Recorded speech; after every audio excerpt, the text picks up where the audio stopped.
3 महिन्यांपूर्वी झालेल्या एका हल्ल्याचा बदला, जशास तसं उत्तर देण्याची विकृत मानसिकता आणि त्यातून घडलेला थरारक खून। कोल्हापूरमध्ये 2 गटातील वैर इतकं टोकाला गेलं की एका तरुणावर तब्बल 12 वार करून त्याची निर्घृणपणे हत्या करण्यात आली। खून का बदला खून या मानसिकतेतून घडलेल्या या घटनेमुळे पुन्हा एकदा कोल्हापूरमधील टोळी युद्धाचा मुद्दा ऐरणीवर आलाय। कोल्हापूरमध्ये शोएब उर्फ साद पठाण याच्या खुनाचा तपास जसजसा पुढे सरकतोय तशी या हत्येमागची धक्कादायक पार्श्वभूमी समोर येते। पोलिसांच्या तपासात आणि आरोपींच्या कबुली जबाबातून हा खून केवळ रागाच्या भरात झालेला नसून 3 महिन्यांपूर्वीच्या भांडणाचा सूड उगवण्यासाठी रचलेला कट असल्याचं स्पष्ट झालंय। अधिक माहितीनुसार काही महिन्यांपूर्वी झालेल्या एका हाणामारीत साद पठाण यानं आदित्य ओहोळ याच्या पापणीवर धारदार शस्त्रानं वार केला होता।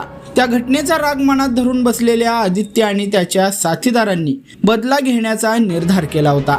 अखेर संधी मिळताच त्यांनी सादवर जीवघेणा हल्ला चढवला। विशेष म्हणजे ज्या पद्धतीने आदित्यच्या पापणीवर वार करण्यात आला होता, अगदी त्याच पद्धतीने सादवरही वार करून जशास तसं उत्तर दिल्याची कबुली आरोपींनी दिली आहे। मात्र एवढ्यावरच ते थांबले नाहीत। सादवर तब्बल 12 वार करण्यात आले आणि त्यामध्ये त्याचा मृत्यू झालेला आहे। दरम्यान काही दिवसांपासून शांत असलेलं कोल्हापूरमधील टोळी युद्ध पुन्हा एकदा डोकं वर काढताना दिसून येत आहे। विक्रमनगर डबल मर्डर प्रकरणानंतर शहरातील गुन्हेगारी टोळ्यांची हालचाल मंदावलेली होती।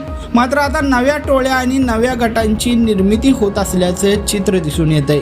या टोळ्यांमधील संघर्ष केवळ रस्त्यावर नाही तर सोशल मीडियावरही सुरू असल्याचं समोर आलेलं आहे। फेसबुक, इंस्टाग्राम आणि सोशल मीडियावर एकमेकांना उघड आव्हान देणं, धमकीवजा पोस्ट टाकणं, गुन्हेगारांच्या नावानं स्टेटस ठेवणं आणि स्वतःला कोल्हापूरचा किंग म्हणून मिरवण्याची स्पर्धा सुरू आहे।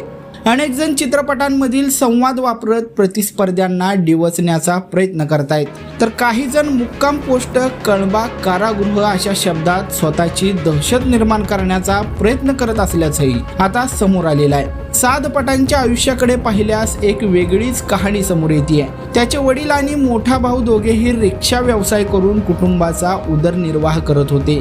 साद स्वतःही दिवसभर रिक्षा चालवत होता। 6 जणांचं कुटुंब या व्यवसायावर अवलंबून होतं। मात्र काही वाईट संगतीमुळे सादचा गुंड प्रवृत्तीच्या युवकांशी संपर्क वाढला। टेंबलाई टेकडी परिसरात रिक्षामध्ये बसून मद्यपान करण्याचं आणि मित्रमंडळींसोबत वेळ घालवण्याचे प्रकार नियमितपणे सुरू होते।